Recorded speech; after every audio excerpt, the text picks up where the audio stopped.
Hello everyone. ஆந்திராவை சேர்ந்த சிவநாகராஜ் அப்படிங்கிறவர் 18/1/2026 அன்னைக்கு நைட்டு மட்டன் பிரியாணி சாப்பிட்டுட்டு தூங்க போனவர் காலையில் ரொம்ப நேரமாகியும் எழும்பவே இல்லை. அவர் தூக்கத்திலேயே ஹார்ட் அட்டாக் வந்து இறந்து போயிடுறாரு. அன்னைக்கு காலையிலேருந்து ஈவினிங் ஒரு 5 மணி வரைக்கும் அவரோட பாடியை வீட்டில் வச்சுட்டு 5 மணிக்கு மேலே அவருக்கான இறுதி சடங்குகளை செய்கிற வேலைகளை அவங்களோட ரிலேட்டிவ் ஸ்டார்ட் பண்ணுறாங்க. அப்படி அவரோட இறுதி சடங்குக்கு வந்த சிவநாகராஜோட ஃப்ரெண்ட்ஸ் என்ன பண்ணுறாங்கன்னா, இந்த பாடியை எடுத்துகிட்டு போயிட்டு குளிப்பாட்டும் போது தான் சிவநாகராஜோட முகத்தில் ஏதோ பிசுபிசுன்னு இருக்குது அப்படின்னு சொல்லிட்டு அதை ஸ்மெல் பண்ணி பார்த்துருக்காங்க. பார்த்த எல்லாருக்குமே பயங்கரமான அதிர்ச்சி ஏற்பட்டிருக்கு. என்னென்னா, ஒரு காண்டம் பாக்கெட்டில் இருக்க ஸ்மெல் மாதிரியே இருந்திருக்கு. இவனோட முகத்தில் எப்படி இந்த ஸ்மெல் வருது அப்படின்னு சொல்லி சந்தேகப்பட்ட அவங்க அதை உறுதியும் படுத்துகிறாங்க. இந்த சந்தேகத்தோட அடிப்படையில் போலீஸ் ஸ்டேஷனுக்கும் இதை பற்றின தகவலையும் கொடுக்குறாங்க. அப்படி இந்த தகவல் கிடைச்ச போலீஸ் சம்பவ இடத்துக்கு வந்து அன்னைக்கு நைட்டு சிவநாகராஜுக்கு என்ன நடந்துச்சு அப்படிங்கிறதையும் அவரோட முகத்தில் இந்த காண்டம் பாக்கெட்டில் இருக்க ஸ்மெல் வந்ததுக்கான விசித்திரமான காரணம் என்ன அப்படிங்கிறத பற்றின எல்லா விஷயத்தையுமே விசாரிக்க ஆரம்பிக்கிறாங்க. அப்படி அவரோட முகத்தில் அந்த காண்டமோட பசப்பசப்பும் அந்த ஸ்மெல்லும் வர்றதுக்கு காரணம் என்ன, அன்னைக்கு நைட்டு அவருக்கு என்ன தான் நடந்துச்சு அப்படிங்கிறத பற்றி டீட்டெயிலாக பார்க்கலாம். அதுக்கு முன்னாடி நீங்கள் இன்னும் நம்ம சேனலை சப்ஸ்கிரைப் பண்ணலை அப்படின்னா மறக்காமல் சப்ஸ்கிரைப் பண்ணிக்கோங்க. ஆந்திர மாநிலத்தில் குண்டூர் மாவட்டத்தில் இருக்க சிலுவூர் அப்படிங்கிற ஒரு பகுதியை சேர்ந்தவர் தான் 45 வயசாகக்கூடிய சிவநாகராஜ். இவரோட மனைவியோட பேர் லக்ஷ்மி. இந்த 2 பேருக்கும் 2 ஆண் குழந்தைங்க இருக்காங்க. இவங்க 2 பேர்த்துக்கும் 2017 வருஷம்தான் கல்யாணம் ஆகியிருக்கு. இந்த சிவநாகராஜ் ஹைதராபாத்தில் இருக்க ஒரு டிராவல்ஸ் கம்பெனியில் டிரைவராக வேலை பார்த்துட்ருக்காரு. 1 வருஷத்துக்கு முன்னாடி தான் இவர் இந்த கம்பெனியில் வேலைக்கு ஜாயின் பண்ணியிருக்காரு. ரொம்ப நாளாக அங்கே ஸ்டே பண்ணி தான் வேலை பார்த்துட்டு இருந்தவர் ஒரு 6-7 மாதம் கழித்து தன்னோட சொந்த ஊருக்கு வந்திருக்காரு. ஆந்திராவில் நம்ம எப்படி பொங்கல் கொண்டாடுறோமோ அதே மாதிரி அங்கே சங்கராந்தி கொண்டாடுவாங்க. அதுக்கு லீவ் இருக்க டைமில் தான் இவர் ஊருக்கு வந்திருக்காரு. லீவில் வந்த தன்னோட கணவருக்கு இந்த லக்ஷ்மி என்ன பண்ணுறாங்கன்னா, வேலை பார்க்குற இடத்துல சாப்பாடு எப்படி இருக்கும்னு தெரியாது, எப்பயாவது தான் வீட்டுக்கு வர்றீங்க, ஸோ அதனால நீங்கள் இருக்கிற நாள் வரைக்கும் நீங்கள் ஆசைப்பட்டது எல்லாமே நான் சமைச்சு கொடுக்குறேன்னு சொல்லி அவங்க சமைச்சு கொடுத்துட்டும் இருந்திருக்காங்க. ஒரு 6 நாள் தொடர்ச்சியாக இந்த மாதிரி அவருக்கு பிடிச்ச எல்லா விஷயத்தையுமே அவங்க சமைச்சு கொடுக்குறாங்க. அவர் கிளம்புறதுக்கு இன்னும் ஒரு 2-3 நாள் தான் இருக்குது. அப்படிங்கிறதுனால 18ஆம் தேதி அன்னைக்கு இந்த லக்ஷ்மி அவருக்கு பிடிச்ச மட்டன் பிரியாணியை செஞ்சு கொடுக்குறாங்க. சிவநாகராஜ்க்கு மட்டன்னா ரொம்பவே பிடிக்கும். ஸோ தன்னோட மனைவி ஆசையாக தனக்காக மட்டன் பிரியாணி செஞ்சு கொடுத்துருக்கா அப்படின்னு சொல்லிட்டு மத்தியானமும் அவர் மட்டன் பிரியாணி சாப்பிட்ருக்காரு. மிச்சம் இருந்த மட்டன் பிரியாணியை நைட்டு சாப்பிட்டதுக்கப்புறமா நைட்டு 9 மணிக்கு ஹஸ்பண்ட் அண்ட் ஒய்ஃப் 2 பேருமே கொஞ்ச நேரம் பேசிக்கிட்டு ரொம்ப நாள் கழித்து தன்னோட கணவர் வீட்டுக்கு வந்திருக்காரு அப்படிங்கிறதுனால 2 பேரும் தனிமையில் இருந்திருக்காங்க. அதுக்கப்புறமா தூங்கவும் போயிருக்காங்க. நைட்டு 2 பேரும் தூங்க போனதுக்கப்புறமா விடிய காலையில் ஒரு 5 மணிக்கு லக்ஷ்மி எழும்பி ரெஸ்ட் ரூமுக்கு போயிட்டு வந்திருக்காங்க. வந்தவங்க தன்னோட கணவர் எந்த ஒரு அசைவும் இல்லாமல் படுத்திருக்கிறத பார்க்குறாங்க. அவங்கள தொட்டு பார்த்து ஏங்க அப்படின்னு சொல்லி கூப்பிட்டு பார்க்குறாங்க. அவங்க கூப்பிட்டதுக்கு சிவநாகராஜ் எந்த ஒரு ரெஸ்பான்ஸுமே பண்ணலை. அது மட்டும் இல்லாமல் அவரோட உடம்புல சூடு இல்லாமல் இருந்திருக்கு. எந்த ஒரு அசைவும் இல்லை. இதய துடிப்பு இருக்கான்னு பார்த்தவங்களுக்கு மிகப்பெரிய அதிர்ச்சி தான் காத்துட்ருக்கு. அவரோட இதய துடிப்பு இருக்க மாதிரி அவங்களுக்கு தெரியல. இதை எல்லாத்தையும் பார்த்த லக்ஷ்மி பதறி போயிட்டு பக்கத்தில் இருக்க சொந்தக்காரங்களுக்கு ஃபோன் பண்ணி இந்த விஷயத்த சொல்கிறாங்க. அவங்க சொந்தக்காரங்க எல்லாமே அடுத்த தெருவில் தான் இருக்காங்க. இவங்களோட ஃபோன் வந்ததும் உடனே இவங்க வீட்டுக்கு கிளம்பி வந்து அவங்க சொன்ன மாதிரி அவரை செக் பண்ணியும் பார்க்குறாங்க. அப்படி அவங்க சொந்தக்காரங்க எல்லாம் வந்து பார்க்கும்போது தான் தூக்கத்திலேயே அவரோட உயிர் போயிடுச்சு அப்படிங்கிறத அவங்க கன்ஃபார்ம் பண்ணுறாங்க. அதுக்கப்புறமா சொந்தக்காரங்க இவங்க அம்மா அப்பான்னு சொல்லி எல்லாருக்குமே இவர் இறந்து போன விஷயத்த ஷேர் பண்ணுறாங்க. அவங்க யாருக்குமே இவர் இப்படி இறந்து போனதை நம்பவே முடியலை. ஏன்னா சிவநாகராஜ்க்கு எந்த ஒரு கெட்ட பழக்கமுமே கிடையாது. என்ன, அவர் அதிகமாக நான்வெஜ் சாப்பிடுவார், கொஞ்சம் உடம்பு குண்டாயிருப்பார், அவ்வளவுதான். இவங்க அம்மா அப்பா என்ன சொல்லி அழுகிறாங்கன்னா, இப்போ 40 வயசு தாண்டிடுச்சு அப்படின்னா மட்டன்லாம் அதிகமாக எடுத்துக்கக்கூடாது அப்படிங்கிறது உனக்கு தெரியாதா? அவன் ஏற்கனவே கொஞ்சம் குண்டாயிருக்கான், அது மட்டும் இல்லாமல் நைட்டுக்கு நான்வெஜ் சாப்பிட்டு படுத்தா அது எந்த அளவுக்கு உடம்புக்கு கெடுதல்னு நீ சொல்ல மாட்டியான்னு சொல்லி கேட்டு ரொம்பவே அழுதுருக்காங்க. தன்னோட கணவர் இறந்ததை தெரிஞ்ச 37 வயசாகக்கூடிய லக்ஷ்மியும் இதுக்கப்புறமா என்னோட வாழ்க்கை என்னாகும், இனிமே நான் இந்த 2 பிள்ளைகளை எப்படி வளர்க்க போகிறேன் அப்படின்னு சொல்லி அவங்க கத்தி கதறி அழுகவும் ஆரம்பிச்சிருக்காங்க. அந்த 2 பசங்களுக்கும் தன்னோட அப்பா இறந்து போனது கூட தெரியாது. ஏன்னா அவங்க 2 பேருமே ரொம்பவே சின்ன பசங்க. இதை பார்த்து அந்த ஊரில் இருக்க எல்லாருமே இந்த வயசில் இவனுக்கு இப்படி ஒரு சாவு வரணுமான்னு சொல்லி அழுது புலம்பியிருக்காங்க. அன்னைக்கு காலையிலேருந்து இந்த சிவநாகராஜோட பாடியை அந்த வீட்டிலையே வச்சுருந்தவங்க 5 மணிக்கெல்லாம் எடுத்துடலாம் அப்படின்னு சொல்லி அவருக்கான இறுதி சடங்குகளை செய்கிறதுக்கான வேலைகளை ஆரம்பிக்கிறாங்க. அப்படி ஒரு 5 மணிக்கு அந்த பாடியை எடுத்துகிட்டு போய் குளிப்பாட்ட போகும்போது தான் நம்ம முன்னாடியே சொன்ன மாதிரி இந்த நாகராஜோட ஃப்ரெண்ட்ஸ் எல்லாம் அவரோட பாடியை தூக்கியிருக்காங்க. அப்படி தூக்கும்போது அவரோட முகத்தை தொட்டு பார்க்கும்போதும் அதில் ஏதோ என்ன மாதிரி பிசு பிசுன்னு ஒட்டிகிட்டு இருந்திருக்கு. என்ன இப்படி பிசு பிசுன்னு ஒட்டிகிட்டு இருக்கு அப்படின்னு சொல்லி சந்தேகப்பட்ட அவங்க அது என்னவா இருக்கும்னு சொல்லி ஸ்மெல் பண்ணி பார்க்குறாங்க. அப்படி ஸ்மெல் பண்ணி பார்த்த ஒரு ஃப்ரெண்டுக்கு ரொம்பவே சந்தேகம் வருது. கூட இருந்த இன்னொருத்தரை கூட்டிகிட்டு போயிட்டு இந்த மாதிரி அவரோட முகத்தில் ஏதோ பிசு பிசுன்னு இருக்குது, அதை ஸ்மெல் பண்ணி பார்த்தா அது காண்டம் பாக்கெட்டில் இருந்து வர்ற ஸ்மெல் மாதிரி இருக்குது.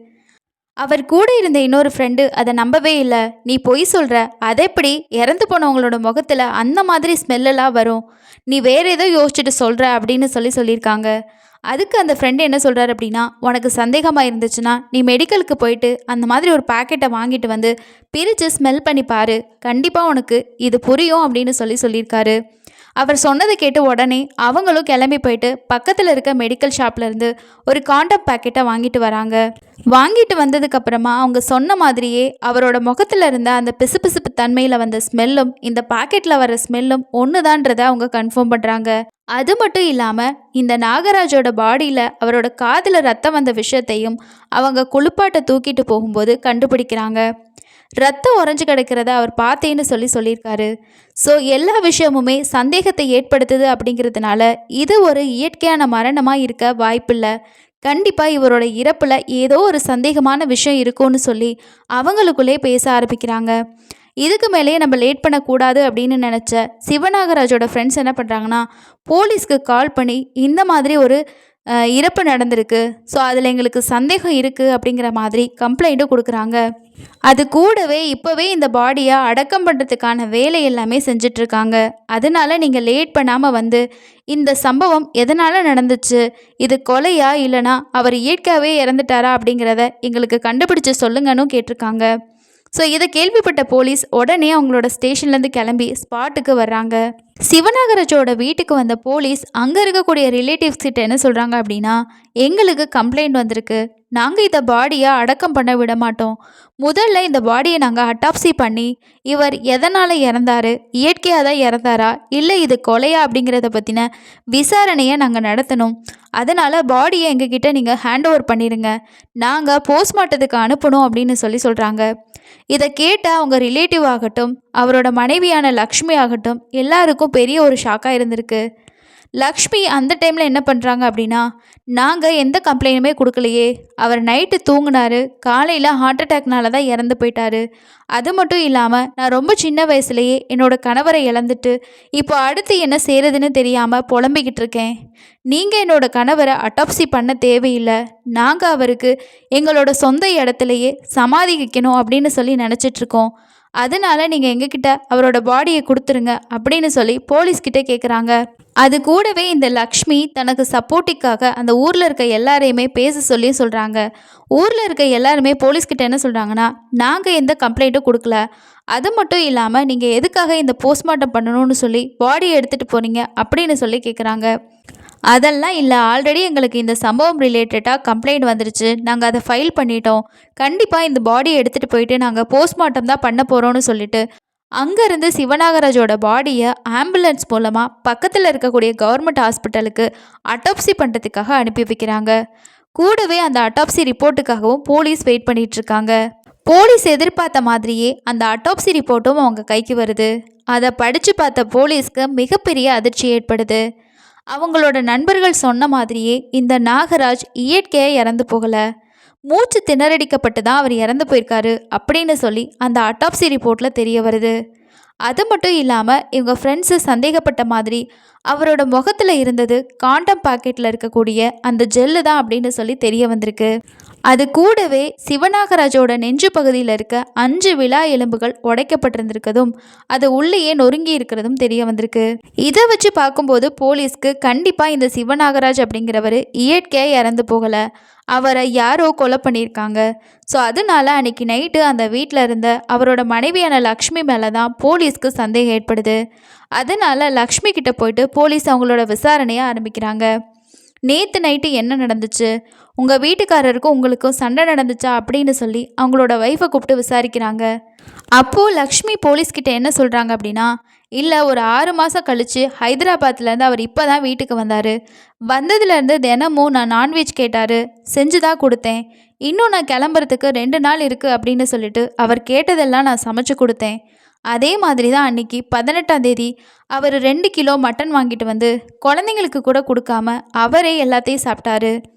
அவர் வாங்கிட்டு வந்த 2 கிலோவில் ஒரு 1.5 கிலோவுக்கு மேலே அவரே தான் சாப்பிட்ருப்பாரு. மத்தியானமும் அதே தான் சாப்பிட்டாரு, நைட்டுக்கும் அதே தான் சாப்பிட்டாரு. நானும் அவர்கிட்ட வேணாம் இப்படியெல்லாம் சாப்பிடாதீங்க, உங்களுக்கு செரிமானம் ஆகாது, பிரச்சனை ஏதாவது வந்துடும் அப்படின்னு சொன்னேன். ஆனால் அவரும் நான் வேலைக்கு போய்ட்டால் சாப்பிட முடியாது, இன்றைக்கி ஒரு நாள் தானே ஒன்றும் ஆகாது அப்படின்னு சொல்லி நைட்டு சாப்பிட்டாரு. ஒரு 9 மணிக்கு அவர் சாப்பிட்றப்பயே அவருக்கு ரொம்பவே அதிகமாக இருமலும் இருந்துச்சு. அந்த மாதிரி அவர் இருமும்போது தான் அவருக்கு நெஞ்சு எலும்பு ஏதோ உடஞ்சிருக்குமோ அப்படின்னு நான் நினைக்கிறேன். எனக்கு அப்போவே சந்தேகமாக இருந்துச்சு. சரி அப்படின்னு சொல்லிட்டு அவருக்கு வெந்நீர் வச்சு கொடுத்தேன். அதை குளிச்சுட்டு நைட்டு தூங்க போனவர் அதுக்கப்புறம் காலையில் 5 மணிக்கு தான் நான் எந்திரிச்சு பார்க்குறப்போ இந்த மாதிரி இறந்து கிடந்தார். எனக்கு கன்ஃபார்மாக தெரியும் அவர் இருமுனதுனால தான் அவரோட விலா எலும்பெல்லாம் உடஞ்சிருக்கும் அப்படின்னு சொல்லி டீட்டெயிலாக சொல்கிறாங்க. லக்ஷ்மியோட இந்த ஸ்டேட்மெண்ட்டை கேட்ட போலீஸ்க்கு சிரிப்பு தான் வந்திருக்கு. அது எப்படி ஒரு மனுஷன் இருமுனா நெஞ்சு எலும்பு உடையிற அளவுக்கு இரும்ப முடியுமா? சரி, இதில் வேறு ஏதோ இருக்குது, நல்லா விசாரித்தா உண்மையெல்லாம் வெளியே வந்துடும் அப்படின்னு நினச்ச போலீஸ் லக்ஷ்மியை ஸ்டேஷனுக்கு கூட்டிகிட்டு போயிட்டு அவங்க விசாரிக்கிற விதத்தில் விசாரணையை ஆரம்பிக்கிறாங்க. போலீஸோட இந்த ஸ்டைல் விசாரணையில் லக்ஷ்மி எல்லா உண்மையுமே சொல்லிடுறாங்க. அப்படி அன்னைக்கு நைட்டு என்ன தான் நடந்துச்சு, இந்த லக்ஷ்மி சிவநாகராஜை என்ன பண்ணாங்க, போலீஸ்கிட்ட அவங்க சொன்ன விஷயம் இதுதான். 2017 தான் இந்த விஷயம் ஸ்டார்ட் ஆகுது. அதாவது 2017 சிவநாகராஜ் லக்ஷ்மியை கல்யாணம் பண்ணிக்கிறாரு. இந்த சிவநாகராஜ் அந்த டைமில் என்ன வேலை பார்த்துட்ருக்காரு அப்படின்னா, அவர் இருக்கக்கூடிய பகுதியில் ஒரு வெங்காய மண்டி வச்சுருக்காரு. அதாவது வெங்காயத்தை மொத்தமாக வாங்கி அதை பிரித்து கடைகளுக்கு விற்றுருவார். நல்லா சம்பாதிச்சுட்டு இருந்திருக்காரு. அதாவது மாதம் 1 லட்சம் ரூபாய்க்கு மேலே அவருக்கு வருமானமாக வந்துட்டு இருந்திருக்கு. இவரோட நல்ல சம்பாத்தியம், இவரோட ஃபேமிலி பேக்ரவுண்ட் இதெல்லாம் பார்த்து தான் லக்ஷ்மியை அவங்களோட ஃபேமிலியில் இருக்கவங்க இவருக்கு கல்யாணம் பண்ணியும் கொடுத்துருக்காங்க. 2 பேரோட கல்யாண வாழ்க்கையில் சந்தோஷமாக ஆரம்பிச்சிருக்காங்க. இவங்க சந்தோஷத்துக்கு சாட்சியாக தான் 2 ஆண் குழந்தைகளும் பிறந்திருக்கு. இந்த 2 பிள்ளைகளும் ஓரளவுக்கு வளர்ந்து ஸ்கூல் போகிற அந்த நேரத்தில் தான் இந்த லக்ஷ்மி என்ன பண்ணியிருக்காங்க அப்படின்னா, சரி நானும் சும்மா தானே வீட்டில் இருக்கேன், நானும் ஒரு வேலைக்கு போகிறேன் அப்படின்னு சொல்லிட்டு விஜயவாடாவில் இருக்க ஒரு தியேட்டரில் இவங்க வேலைக்கு செய்கிறாங்க. இவங்களுக்கு அங்கே என்ன வேலை அப்படின்னா, டிக்கெட் கவுண்டரில் டிக்கெட் கொடுக்குற வேலை தான். இப்படி லக்ஷ்மி அந்த தியேட்டரில் வேலை பார்க்கும்போது அடிக்கடி ஒரு நபர் அந்த தியேட்டருக்கு படம் பார்க்க வந்திருக்கான்.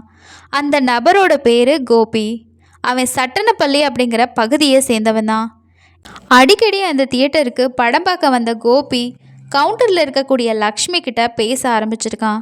ஆரம்பத்தில் ஜஸ்ட் லைக் அப்படின்ட்டு பேச ஸ்டார்ட் பண்ண இவங்களோட பேச்சு டெய்லியும் கோபி வர்றது பேசுகிறது அப்படின்னு சொல்லி இவங்களோட பழக்கம் இன்க்ரீஸ் ஆக ஆரம்பிக்குது. அது எந்த அளவுக்கு போகுதுன்னா, 2 பேரும் சேர்ந்து டிக்கெட் எடுத்துகிட்டு அதே தியேட்டருக்குள்ளே படம் பார்க்குறது, அதுக்கப்புறமா கோபி கூட இந்த லக்ஷ்மி பைக்கில் ஊர் சுற்றுறது, மால்க்கு போகிறது, இந்த மாதிரி இவங்களோட பழக்கம் அதிகமாயிட்டே போயிட்டு இருந்திருக்கு.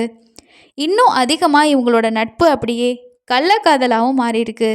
லாட்ஜில் ரூம் போட்டு 2 பேரும் தனிமையில் உல்லாசமாக இருக்கவும் ஆரம்பிச்சிருக்காங்க. இப்படி ஆரம்பத்தில் நார்மலாக இருந்த லக்ஷ்மியோட லைஃப்பில் அவங்களோட ஒவ்வொரு விஷயமுமே கொஞ்சம் கொஞ்சமாக மாற ஆரம்பிக்குது. அதாவது அவங்களோட ட்ரெஸ்ஸிங் ஸ்டைல், அதுக்கப்புறமா அவங்களோட பேச்சு, அவங்க கையில் புது ஃபோனுன்னு சொல்லி அவங்க ஒரு வித்தியாசமாக மாற ஆரம்பிச்சிருக்காங்க. இது மாதிரி ரொம்ப மாடர்னாக மாறிக்கிட்டே இருந்திருக்காங்க. கோபி கூட இந்த மாதிரி நெருங்கி பழக ஆரம்பிச்சதுக்கு அப்புறமா லக்ஷ்மி தன்னோட லைஃபே வேற ரேஞ்சுக்கு மாறின மாதிரி நினைக்க ஆரம்பிச்சிருக்காங்க. எப்போ பார்த்தாலும் ஸ்டைலாக உடுத்துறது, எப்போவுமே ஸ்டைலாக இருக்குது அப்படின்னு சொல்லி இருந்திருக்காங்க. ஆனால் வீட்டுக்கு வந்தால் தன்னோட கணவர் பழைய லுங்கியை கட்டிக்கிட்டு வெங்காய மண்டியில் வேர்வை சிந்த வேலை செஞ்சுட்டு வந்த அந்த நாத்தத்தோடு இருக்கிறத பார்த்து இவங்களுக்கு தன்னோட கணவரை பார்த்தாலே அருவருப்பாக இருக்க மாதிரி இருந்திருக்கு. என்னைக்காவது நைட்டில் ரொம்ப ஆசையோட இந்த சிவநாகராஜ் வந்து தன்னோட மனைவி கிட்ட பேசும்போதெல்லாம் உங்கள் மேலே ஒரே வெங்காய வாடையாக இருக்குது, என்கிட்ட வராதிங்க அப்படின்னு சொல்லி லக்ஷ்மி அவரை ஒதுக்கவும் ஆரம்பிச்சிருக்காங்க. இவருக்கும் என்னடா தன்னோட மனைவி திடீர்னு இப்படி ஆயிட்டா, நம்மளை இப்படி அவாய்ட் பண்ண ஆரம்பிக்கிறாரே அப்படின்னு சொல்லிட்டு அவருக்கு இது ஒரே பிரச்சனையாக தெரிஞ்சிருக்கு. அது மட்டும் இல்லாமல் தன்னோட மனைவி தாங்கிட்ட இருந்து இவ்வளோ டிஸ்டன்ஸை மெயின்டைன் பண்ணுறாளேன்னு சொல்லிட்டு சிவநாகராஜுக்கு ஒரு கவலையாகவே இருந்திருக்கு.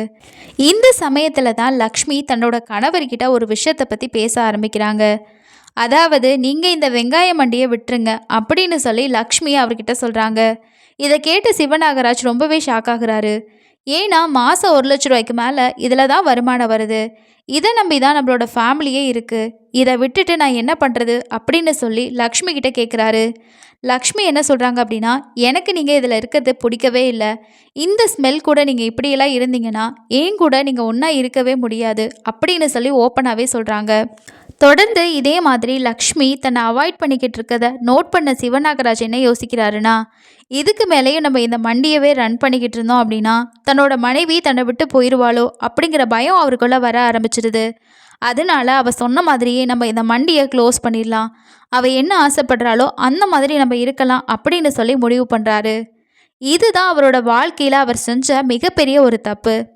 இதுக்கப்புறமா வெங்காய மண்டியை க்ளோஸ் பண்ணிவிட்டு தன்னோட ஒய்ஃப் கிட்ட வந்து இனிமே நான் எந்த வேலைக்கு போகிறது அப்படின்னு சொல்லி கேட்குறாரு. அதுக்கு லக்ஷ்மி என்ன சொல்கிறாங்க அப்படின்னா, இங்கே உங்களுக்கு ஏற்ற மாதிரி எந்த வேலையும் கிடைக்காது, அதனால நீங்கள் ஹைதராபாத்துக்கு போயிட்டு அங்கே வேலை தேடுங்க, அங்கே உங்களுக்கு நிறைய வேலை கிடைக்கும் அப்படின்னு சொல்லி சொல்கிறாங்க. திரும்பவும் தன்னோட மனைவியான லக்ஷ்மி சொல்கிறத கேட்டு அவர் ஹைதராபாத்தில் போயிட்டு தங்கி வேலை தேடவும் ஆரம்பிச்சிருக்காரு. இவர் படித்த படிப்புக்கு அங்கே யாருமே இவருக்கு வேலை கொடுக்கவும் இல்லை. அவருக்கு தெரிஞ்சது தெரியாததுன்னு சொல்லி எல்லா கம்பெனிலையுமே வேலை கேட்டு பார்த்துருக்காரு. ஒரு இடத்துலையும் அவருக்கு செட் ஆகிற மாதிரி வேலை கிடைக்கவே இல்லை. திரும்பவும் தன்னோட வீட்டுக்கு வந்து தன்னோட ஒய்ஃப் கிட்ட என்ன சொல்கிறாருன்னா, நானும் நிறைய இடத்துல வேலை தேடினேன், எனக்கு எங்கேயுமே வேலை கிடைக்கல அப்படின்னு சொல்லி ரொம்பவே கவலைப்பட்டிருக்காரு. இதுக்கு லக்ஷ்மி என்ன சொல்கிறாங்க அப்படின்னா, நீங்கள் கவலைப்படாதீங்க, நான் உங்களுக்கு வேலை வாங்கி தரேன் அப்படின்னு சொல்லிட்டு ஹைதராபாத்தில் இருக்க ஒரு ட்ராவல்ஸ் கம்பெனியில் டிரைவராக வேலை வாங்கி கொடுக்குறாங்க. நாகராஜ் எவ்வளோ தேடியும் அவருக்கு ஹைதராபாத்தில் வேலை கிடைக்கல. ஆனால் இந்த லக்ஷ்மி சொல்லி மட்டும் உடனடியாக எப்படி வேலை கிடைச்சிது அப்படின்னா, அந்த ட்ராவல்ஸ் கம்பெனியோட ஓனர் இந்த கோபி தான்.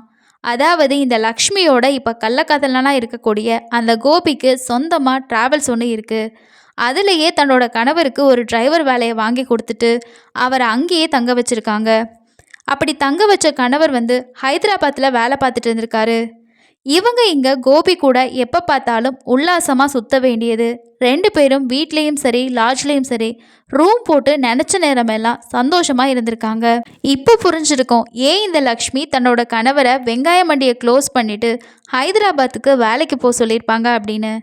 இங்கே இருந்தால் தன்னோட கள்ளக்காதலுக்கு தன்னோட கணவர் இடைஞ்சலாக இருப்பார் அப்படின்னு நினச்ச லக்ஷ்மியும் கோபி 2 பேரும் சேர்ந்து தான் இந்த பிளானை போட்டு சிவநாகராஜை அங்கே வேலைக்கு அனுப்பியிருக்காங்க. இன்னொரு பக்கம் இந்த சிவநாகராஜ் தன்னோட ஒய்ஃபு தன்னை நம்பி தான் இங்கே அனுப்பியிருக்கா, அவளுக்கு நம்ம சம்பாதிச்சு கொடுக்கணும் அப்படின்னு சொல்லி இரவு பகல் பார்க்காம வேலை பார்த்து அந்த சம்பளத்தை தன்னோட ஒய்ஃபுக்கும் அனுப்பியிருக்காரு. 6 மாதம் கழித்து இந்த பொங்கலுக்கு லீவுக்காக தான் சிவநாகராஜ் ஊருக்கு வந்திருக்காரு. ஊருக்கு வந்தவர் தன்னோட ஒய்ஃபு ரொம்பவே ஆடம்பரமாக இருக்கிறத பார்த்து அவர் யோசிக்க ஆரம்பிக்கிறாரு. தான் அனுப்பக்கூடிய பணத்தை வச்சு இவளால் இவ்வளோ ஆடம்பரமாக இருக்க முடியாது, அது மட்டும் இல்லாமல் தான் இல்லாத சமயங்களில் யாரோ ஒரு பையன் வீட்டுக்கு வந்துட்டு போகிறதா தன்னோட ஃப்ரெண்ட்ஸ் எல்லாம் சொல்கிறாங்களே, இது ஏதோ தப்பாக இருக்குது, நம்ம தூரத்தில் போய் வேலை பார்க்குறது தப்பு அப்படின்னு சொல்லிட்டு தன்னோட மனைவியை கூப்பிட்டு, இதுக்கப்புறமா நான் ஹைதராபாத்துக்கெலாம் போயிட்டு வேலை பார்க்க போகிறதில்ல, நான் மறுபடியும் என்னோட வெங்காய மண்டியை தான் ஸ்டார்ட் பண்ண போகிறேன்னு சொல்லியிருக்காரு. சிவநாகராஜ் சொன்னதை கேட்டதும் லக்ஷ்மிக்கு இது ரொம்பவே ஷாக்காக இருக்குது. நம்ம சந்தோஷமாக இருக்கலாம்னு சொல்லிட்டு தான் இவரை இங்கே அனுப்பி வச்சோம், ஆனால் திரும்பவும் இங்கே வந்துட்டு இதே வெங்காய மண்டியை ஸ்டார்ட் பண்ண போகிறாரே அப்படின்னு சொல்லி அவங்க யோசிக்க ஆரம்பிக்கிறாங்க. இந்த விஷயத்தை கேட்டதும் லக்ஷ்மிக்கு ரொம்பவே ஷாக்காக இருக்குது. நம்மளோட கள்ளக்காதலனான கோபி கூட சந்தோஷமாக இருக்கலாம்னு சொல்லிட்டு தான் இவரை ஹைதராபாத்துக்கு அனுப்பிவிட்டோம். ஆனால் இவர் திரும்பவும் இங்கே வந்து இதே வெங்காயம் மண்டியை ஸ்டார்ட் பண்ண போகிறாரே, என்ன பண்ணலாம் அப்படின்னு சொல்லிட்டு கோபிக்கு கால் பண்ணி இந்த விஷயத்தை பற்றி 2 பேரும் பேச ஆரம்பிக்கிறாங்க. அப்போ இந்த கோபி லக்ஷ்மி கிட்ட என்ன சொல்கிறான் அப்படின்னா, ஹைதராபாத்துக்கு உன்னோட புருஷனை அனுப்புனா தானே திரும்பி வருவான். இவன் திரும்பியே வர முடியாத ஒரு இடத்துக்கு 2 பேரும் சேர்த்து அனுப்பிட்டோம் அப்படின்னா நம்ம எந்த பிரச்சனையும் இல்லாமல் சந்தோஷமாக இருக்கலாம்னு சொல்லி 2 பேரும் ஒரு பிளான் போட ஆரம்பிக்கிறாங்க. அப்படி போட்ட பிளான் தான் 18/1/2026 அன்னைக்கு 2 கிலோ மட்டனை இந்த கோபி வாங்கிட்டு வந்து கொடுக்குறான். அந்த மட்டனை கொண்டு வந்து தன்னோட கணவரான நாகராஜ் கிட்ட காமிச்ச லக்ஷ்மி என்ன சொல்கிறாங்கன்னா, ஏங்க இன்னைக்கு நான் மட்டன் பிரியாணி செய்ய போகிறேன், நல்லா சாப்பிடுங்க. நீங்கள் சொன்ன மாதிரி இதுக்கப்புறமா நீங்கள் ஹைதராபாத்க்கெல்லாம் போயிட்டு டிரைவர் வேலையெல்லாம் பார்க்க வேணாம், நீங்கள் இங்கேயே இருங்க, நம்ம 2 பேரும் சந்தோஷமாக இருக்கலாம் அப்படின்னு சொல்லிட்டு அன்னைக்கு மட்டன் பிரியாணி செஞ்சு ஆசையாக அவருக்கு சாப்பிடவும் கொடுத்துருக்காங்க. இந்த லக்ஷ்மி மத்தியானம் அவருக்கு மட்டன் பிரியாணி கொடுக்கும்போதே அதில் ஒரு 20 தூக்க மாத்திரையை கலந்து தான் தன்னோட கணவருக்கு கொடுத்துருக்காங்க. அதை சாப்பிட்ட ஒரு அரை மணி நேரத்திலேயே அவர் மயக்க நிலைக்கு போயிடுறார். சரியா ஒரு 12 மணிக்கெல்லாம் இந்த சிவநாகராஜ் நல்லா தூங்கிடுறாரு. தன்னோட கணவர் தூங்கிட்டாரா அப்படின்னு சொல்லிட்டு லக்ஷ்மி டெஸ்ட் பண்ணி பார்க்குறாங்க. டெஸ்ட் பண்ணி பார்த்ததுக்கப்புறமா கோபிக்கு கால் பண்ணி தன்னோட வீட்டுக்கு வர சொல்கிறாங்க. அவங்க ஃபோன் பண்ணி கொஞ்ச நேரத்திலேயே இந்த கோபி வீட்டுக்கு வந்துடுறான். வீட்டுக்கு வந்ததுக்கப்புறமா சிவநாகராஜ் ஆழ்ந்த தூக்கத்தில் இருக்கிறத நம்ம யூஸ் பண்ணிக்கணும், இதுக்கப்புறமா இவன் எந்திரிக்கவே மாட்டான் அப்படின்னு சொல்லிட்டு இந்த கோபி சிவநாகராஜோட நெஞ்சு மேலே ஏறி உட்காந்து அவரோட 2 கைகளையும் இறுக்கமாக பிடிச்சிக்கிறான். அதுக்கப்புறமா தான் இவங்களோட திட்டமே ஆரம்பமாகுது. இந்த லக்ஷ்மி ஒரு தலையணை எடுத்துட்டு வந்து தன்னோட கணவரோட முகத்தில் கொஞ்சம் கூட பாவம்னு யோசிக்காம அழுத்த ஆரம்பிக்கிறாங்க. என்னதான் 20 தூக்குற மாத்திரை சாப்பிட்டுட்டு ஆழ்ந்த தூக்கத்தில் இருந்தாலும் உயிர் போகிறப்போ ஒரு போராட்டம் நடக்கும்ல, எப்படியாவது தன்னோட உயிரை காப்பாற்றிக்கணும் அப்படின்னு சொல்லிட்டு அந்த மாதிரி அவர் முயற்சி பண்ணவும் ஆரம்பிச்சிருக்காரு. அந்த முயற்சியிலிருந்து இந்த ஆள் தப்பிச்சிடக்கூடாது அப்படிங்கிறதுக்காக நெஞ்சு மேலே ஏறி உட்காந்துருந்த கோபி என்ன பண்ணியிருக்கான் அப்படின்னா, அப்படியே அவரோட நெஞ்சு பகுதியில் ஏறி நின்று குதிக்கவும் ஆரம்பிச்சிருக்கான். அப்படி இந்த கோபி அவரோட நெஞ்சு பகுதியில் ஏறி மிதித்து உட்கார்ந்ததுனால தான் அவரோட எலும்பு உடஞ்சிருக்கு. ஒரு 5 நிமிஷம் போராட்டத்தில் அதே இடத்துல சிவநாகராஜ் துடிதுடிச்சு இறந்தும் போகிறாரு. சிவநாகராஜ் இறந்ததை 2 பேரும் சேர்ந்து கன்ஃபார்ம் பண்ணுறாங்க. இதுக்கப்புறமா இந்த கோபி என்ன சொல்கிறான் அப்படின்னா, நாளைக்கு நம்ம பிளான் பண்ண மாதிரி எல்லா விஷயத்தையும் நீ நடத்தி முடிச்சிடு அப்படின்னு சொல்லி லக்ஷ்மி கிட்ட சொல்லிட்டு அங்கேருந்து கிளம்பி போகிறதுக்கு ட்ரை பண்ணுறான். அந்த சமயத்தில் இந்த லக்ஷ்மி என்ன சொல்கிறாங்க அப்படின்னா, நம்மளோட இந்த சந்தோஷமான வாழ்க்கைக்கு இடைஞ்சலாக இருந்த ஒரு ஆளோட கதையை இவ்வளோ சீக்கிரமாக முடிச்சிட்டோம், அந்த சந்தோஷத்தை நம்ம அனுபவிக்கலைன்னா எப்படி அப்படின்னு சொல்லிட்டு 2 பேரும் அங்கேயே உல்லாசமாக இருக்கலாம் அப்படின்னு சொல்லியும் முடிவு பண்ணுறாங்க. ஒவ்வொரு டைமும் இந்த கோபி அந்த லக்ஷ்மி வீட்டுக்கு வரும்போதும் அவங்க 2 பேரும் உல்லாசமாக இருக்கும்போதும் கண்டிப்பாக அவன் காண்டம் யூஸ் பண்ணுவான் அப்படின்னு சொல்லி லக்ஷ்மி போலீஸ்கிட்ட சொல்லியிருக்காங்க. அப்படி அன்னைக்கும் இந்த கோபி காண்டம் யூஸ் பண்ணுறதுக்காக பேக்கெட்டை பிரிக்கும் போது தான் லக்ஷ்மி என்ன சொல்லியிருக்காங்கன்னா, இனிமே இது நமக்கு தேவையே கிடையாது, நம்ம இதுக்கப்புறமா சந்தோஷமாக இருக்கலாம், என்ன உன்கிட்ட இருந்து பிரிக்கணும்னு ஆசைப்பட்டால இவனுக்கு முன்னாடியே இந்த விஷயம் எல்லாமே நடக்கணும் அப்படின்னு சொல்லிட்டு அந்த காண்டமை தன்னோட 5 விரல்களையும் லக்ஷ்மி போட்டுக்கிட்டு தன்னோட கணவர் அப்படின்னு சொல்லி யோசிக்காம அவரோட 2 கன்னங்களையும் மாறி மாறி அவங்க கையால் அடிச்சிருக்காங்க. அப்படி லக்ஷ்மி மாறி மாறி தன்னோட கணவரை அறையும் போது அதை பார்த்த கோபி விழுந்து விழுந்து சிரிச்சிருக்கான். அது மட்டும் இல்லாமல் இறந்து போன சிவநாகராஜோட பாடிக்கு மேலேயே செல்ஃபோனை வச்சு ஆபாச படங்கள் போட்டு 2 பேரும் பார்த்து ரசித்து தன்னோட இறந்த கணவர் உடலுக்கு பக்கத்திலேயே 2 பேரும் உல்லாசமாகவும் இருந்திருக்காங்க. சரியா 1 மணி நேரத்துக்கு அப்புறமா கோபி அங்கேருந்து கிளம்பி போயிட்டான். அப்படி போனதுக்கப்புறமா கூட இந்த வெறியடங்காத லக்ஷ்மி என்ன பண்ணுறாங்க அப்படின்னா, மறுபடியும் 4 மணி வரைக்கும் தன்னோட கணவரோட சடலத்துக்கூடையே இருந்து ஃபோனில் ஆபாச படங்களை பார்த்துக்கிட்டே இருந்திருக்காங்க. அதுக்கப்புறமா விடிய காலையில் 5 மணி பக்கமாக தன்னோட ரிலேட்டிவ்ஸ்க்கு ஃபோன் பண்ணி வீட்டுக்காரர் தூங்கிட்டு இருக்கும்போது ஹார்ட் அட்டாக்ல இறந்து போயிட்டாரு, எனக்கு ரொம்ப பயமாக இருக்குது வாங்க அப்படின்னு சொல்லி ஒரு சீனை கிரியேட் பண்ணியிருக்காங்க. இதை கேட்ட ரிலேட்டிவ்ஸ் எல்லாமே பதறி போயிட்டு அவரோட வீட்டுக்கு வந்து அவங்களும் அவர் தூக்கத்திலேயே இறந்துட்டாரு அப்படின்னு சொல்லி கன்ஃபார்ம் பண்ணதுக்கு அப்புறமா தான் அவருக்கான இறுதி சடங்குகள் செய்கிறதுக்கான வேலைகளை ஸ்டார்ட் பண்ணியிருக்காங்க. இதுதான் அன்னைக்கு நடந்துச்சு அப்படின்னு சொல்லி இந்த லக்ஷ்மி போலீஸ்கிட்ட தன்னோட ஸ்டேட்மெண்ட்டாக கொடுத்துருக்காங்க. அதுக்கப்புறமா போலீஸ் இந்த லக்ஷ்மியையும் கோபியையும் அரெஸ்ட் பண்ணி கோர்ட்டில் ஆஜர் பண்ணி சிறையில் அடைச்சிருக்காங்க. இந்த கேஸ் இப்போ ரீசெண்டாக நடந்தது அப்படிங்கிறதுனால அதோட விசாரணைகள் இன்னும் நடந்துட்டு தான் இருக்கு. இதுதான் பொங்கல் டைமில் நடந்த ரொம்பவே ஒரு பரபரப்பான சம்பவமாக ஆந்திரா முழுக்க பேசப்பட்டிருக்கு. அந்த மனைவிக்கு தன்னோட கணவரை பிடிக்கலை அப்படின்னா ரொம்பவே டீசெண்டாக அவர்கிட்ட சொல்லிட்டு அவங்க டிவோர்ஸ் வாங்கிட்டு தனக்கு பிடிச்ச நபர் கூட தன்னோட மீதி வாழ்க்கையை வாழ்ந்திருக்கலாம். அப்படி அவங்க செஞ்சுருந்தாங்க அப்படின்னா அந்த கணவர் இன்னைக்கு தன்னோட 2 பசங்களுக்காக உயிரோடு இருந்திருப்பாரு. அதை இந்த லேடி செய்யாமல் தன்னோட கள்ளக்காதலனை கூப்பிட்டு அவரை கொடூரமாக கொலை பண்ணது மட்டும் இல்லாமல் இந்த மாதிரி அவர் இறந்ததுக்கு அப்புறமாவும் அவரை அசிங்கப்படுத்தியிருக்க கூடாது. தன்னோட மனைவிக்காக எல்லா விஷயத்தையும் விட்டுட்டு அவள் சந்தோஷத்துக்காக நான் இருக்கணும்னு நினச்சதுக்காக இந்த கேவலமான ஒரு ஜென்மம் அவருக்கு கொடுத்த மிகப்பெரிய தண்டனை தான் மரணம். ஆனால் இன்னைக்கு அவர் இறந்துட்டாரு. தன்னோட கள்ளக்காதல் மோகத்தினால இந்த லேடி இன்னைக்கு ஜெயிலுக்கு போயிட்டாங்க. ஆனால் இவங்க செஞ்ச தவறுக்காக பாதிக்கப்படக்கூடியது அந்த எதுவுமே தெரியாத 2 சின்ன பசங்க தான். ஒருத்தர் கூட வாழ பிடிக்கல, அவரை பிடிக்கல அப்படின்னா லீகலாக அவர்கிட்டருந்து விலகிறதுக்கு எத்தனையோ வழிகள் இருக்குது. அதுக்கு கொலை தான் கடைசியாக ஒரு தீர்வு அப்படிங்கிறது கிடையாது. இது போன்ற ஒரு தவறான உறவுகள் எல்லாம் ஆரம்பிக்கிறப்ப ரொம்பவே சந்தோஷமாக இருக்கும். நம்ம வீட்டில் கிடைக்காத சந்தோஷங்கள் இந்த மாதிரி நபர்கள்கிட்ட கிடைக்கிற மாதிரி இருக்கும். ஆனால் கடைசியாக அது ஒரு கொலையில் தான் முடியும் அப்படிங்கிறது ஏகப்பட்ட இந்த மாதிரியான தவறான உறவுகள் தொடர்பான கேசஸில் நம்ம பார்த்துருப்போம். இந்த கேஸில் இந்த லேடிக்கும் இந்த கோபிக்கும் என்ன மாதிரியான தண்டனை கிடைச்சா நல்லா இருக்கும் அப்படின்னு சொல்லி உங்களோட ஒப்பீனியன்ஸை கீழே இருக்க கமெண்ட் செக்ஷனில் ஷேர் பண்ணுங்கள்.